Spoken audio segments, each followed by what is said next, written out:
Hey everybody, and welcome back to the board meeting. Today we are doing a top 10 list. Today's list centers around components, different components in board games, very specific components in specific games. Not just talking about, oh, I like dice towers, or I like trays, or playmats. These are specific components in specific games. And like an honorable mention would be the acrylic tiles in Azul. I think they're really chunky and beautiful, and they just feel good to the touch. Those are some of my favorite components in board games. So we got 10 other ones that we're going to be talking about today, and let's get to the list. It's probably going to be a shorter video. So without further ado, number 10. Number 10 would be, it's a specific game, a very popular game, and I was debating between two different components. But I ended up going with the berries from Everdell. Now, Everdell, the obvious component that, is very noticeable in this game is that big, massive tree that comes in this game that you're going to be putting cards underneath and putting your workers on top of these branches.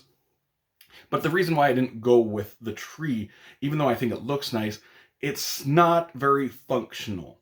As in, like, a lot of times when I play Everdell, I just put the tree away. Even though it looks nice, but the berries are just a little resource that you're getting, and they're a little squishy, they're very cute. And so yeah, I'm going with the berries over the big tree, but it was kind of a pick between those two, but I picked the berries because they're more functional than that tree, even though the tree looks awesome. So yes, number 10, the berries in Everdell. Going to number 9. Number 9 is a specific terrain type in a game. This is the 3D tiles in the 3D terrain in Descent Legends of the Dark. Now, this is a dungeon crawl game where you're exploring, finding new areas, building out more tiles. But in this game, you are building your terrain a lot of times upward in a 3D model sort of area. You might be going upstairs, or there's an upstairs area, or stuff like that. And I think it works really, really well, actually. The terrain worked awesome. The game itself was pretty decent. I liked it. The story mode was terrible, in my opinion. But the actual game and the 3D tiles, I rather enjoy those in that particular game. So, yep, the 3D tiles in the 3D terrain in Descent Legends of the Dark. Going to number 8. Number 8 is for a game that is probably my least favorite game on this list. Not that I think it's a bad game, but I would barely remember this game if it wasn't for the specific component. These are the magnetic Earth globe that you get in the game Planet. Now, you are building out these terrain tiles on this globe that you're getting, and you're putting these magnet tiles on that, building out your terrain, trying to match certain terrain with certain things. It almost feels like a Cascadia sort of game, but putting those magnets on that globe is really cool. So the game itself, I played it a few times, but every time I was playing it, I'm like, the game is okay, but these magnet tiles that you're putting on this globe are awesome. So yep, the magnetic Earth in Planet. Going to number 7. Number 7 is the component that I think maybe looks not the best out of all of these components that we're talking about today, but this is Dr. Fow or Dr. Foe in The Loop. And this is a cooperative game where you are working together to go around these different eras. It feels like Pandemic, but there's this one gimmick that happens every round, is you are throwing these cubes into Dr. Foe's little machine, and that machine has like a tri-tube on the bottom.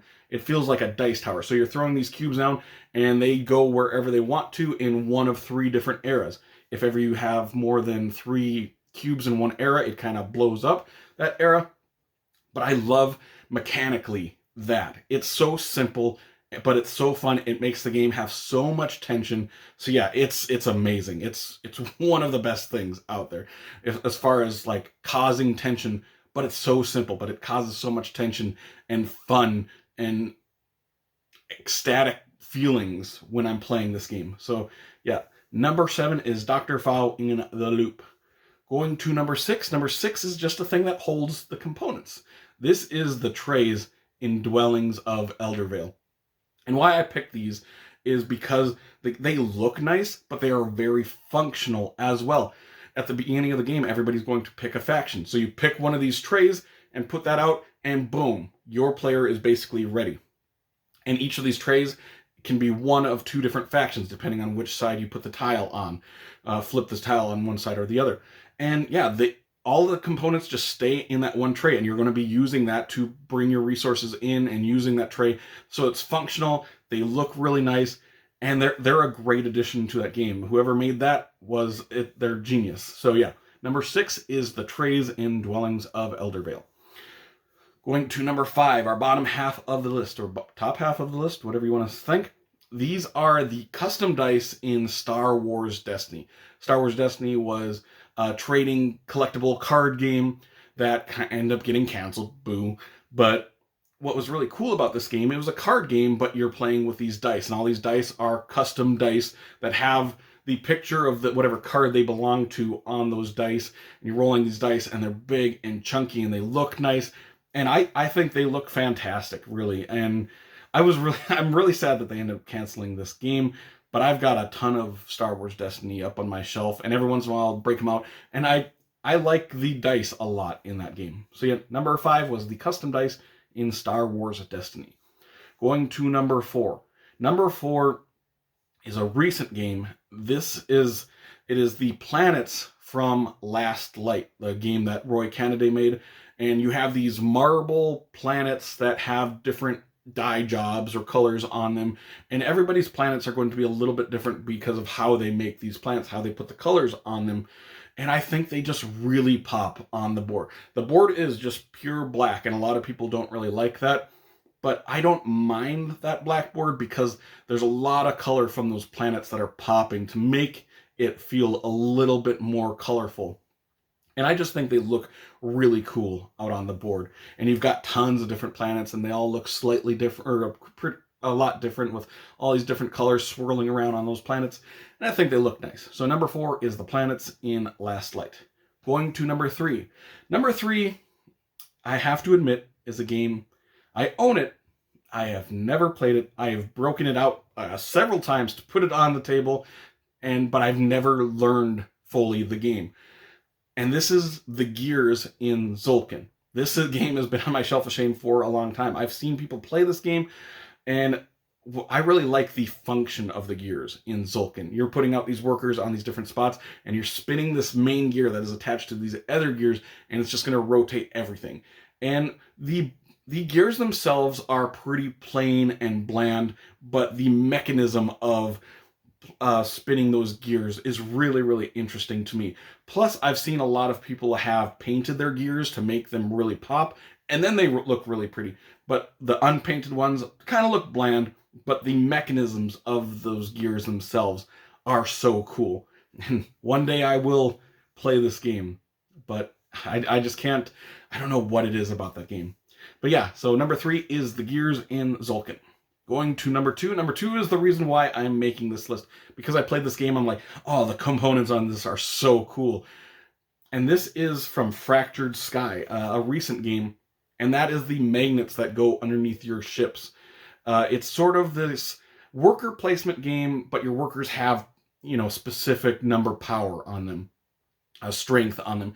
And when you're placing out these workers, you're going to put a magnet underneath it, and it, attaches to that ship, and then you place that ship somewhere, and nobody knows how strong the power of that ship is, and you're trying to have the most power in a region to get the best rewards for that region.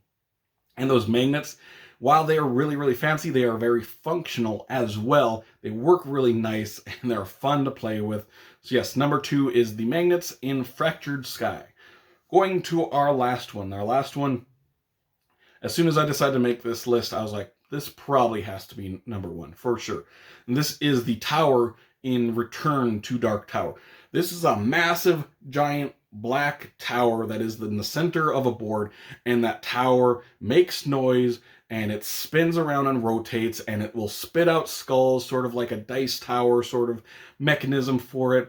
But I think it works really well. It definitely provides a specific focal point for that board. More so than probably any other game that I've seen, is you look at this game and it draws your attention. That tower is massive, and it all hooks up to a Bluetooth sort of system. You have an app system that you need to run that game for, but it works really well, and it looks nice, And when it rotates or makes noise, it draws your attention. And so yeah, number 1 is the tower in Return to Dark Tower. And that will complete this list of my top 10 favorite components in board games. So make sure to comment down below, what are your favorite components in all the board games that you've ever played? Either way, if you did enjoy this video, make sure to like and subscribe to see more weekly content from me, Shane, at the board meeting in the future. Hope you all have an amazing day. Take care.